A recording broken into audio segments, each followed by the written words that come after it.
Today, our world faces its biggest challenge: energy production. Here in the U.S., we produce only 45% of the crude oil we use.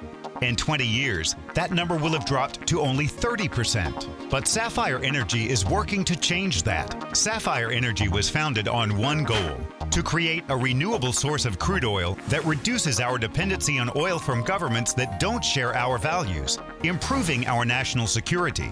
Today, Sapphire Energy has facilities in California and New Mexico. And it's the Columbus, New Mexico location that we're most excited about.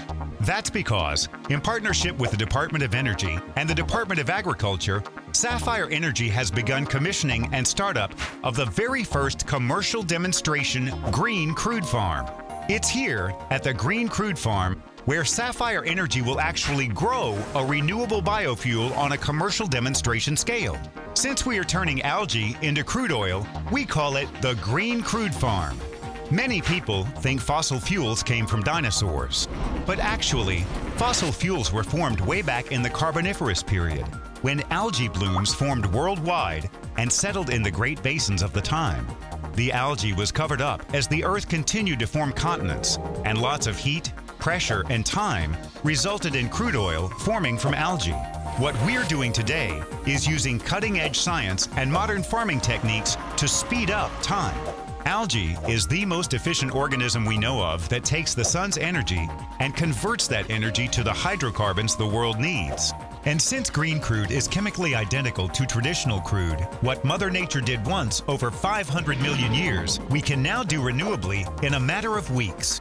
Columbus, New Mexico was chosen because it boasts abundant sunlight, plentiful non-potable water, ample non-arable land, and all the free air you can breathe.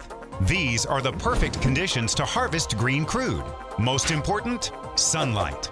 This area boasts over 350 days of sunlight per year, enough to harvest year-round. Even though this is technically a desert, water here is abundant. But it's brackish water, which is a non-potable water that's too salty for traditional farming. But algae thrive in it. Carbon dioxide is emitted from cars, planes, and power plants that contribute to the greenhouse effect. We feed our algae large amounts of atmospheric CO2. During photosynthesis, algae filters carbon dioxide out of the air and harnesses the sun's power to combine it with water to create energy. By removing greenhouse gases, our fuel doesn't add any new carbon dioxide back to the environment. The result is a 70% reduction in greenhouse gas emissions from green crude. And the final piece of the puzzle is land. Our algae is grown on non-arable land, which is unsuitable for traditional farming. So algae never competes with food crops for resources. Fortunately, non-arable land is plentiful in the high deserts of New Mexico. We begin here, at the world's first commercial demonstration scale algae-to-energy facility. The algae-to-oil process begins here, in the inoculation ponds. The algae grown here is a robust strain, chosen after years of research for its ability to flourish in harsh conditions and produce more oil. This seed algae is then moved to 1- and 2-acre production ponds, where it grows to density, multiplying the algae culture each day. In just a couple of weeks, the algae crop is mature, and it travels by gravity from the production ponds to the harvest pond. It is then pumped into the dissolved air flotation, or DAF, where the algae is separated from much of the water into a biomass slurry. The water is recovered to be recycled back into the system. The algae slurry is then sent to the extraction unit. At the extraction unit, the oils are extracted from the biomass through heat, pressure, and chemicals. The remaining biomass is then recycled as fertilizer for the next crop, and the extracted oil is ready for refining. Our entire harvest process is a closed-loop system, where everything that can be recycled is recycled for use in the next crop. From here, the green crude is sent to a refinery just like regular crude oil, where it becomes gasoline for cars, diesel for trucks and ships, and jet fuel for airplanes. But unlike traditional crude oil, green crude is renewable and sustainable. But 100 acres of cultivation ponds at the Green Crude Farm is just the beginning. After an initial shakeout phase for the first 100 acres, the pond design and algae cultivation technology will dramatically increase the industry's knowledge base of scaling the algae to oil process to meet growing demand.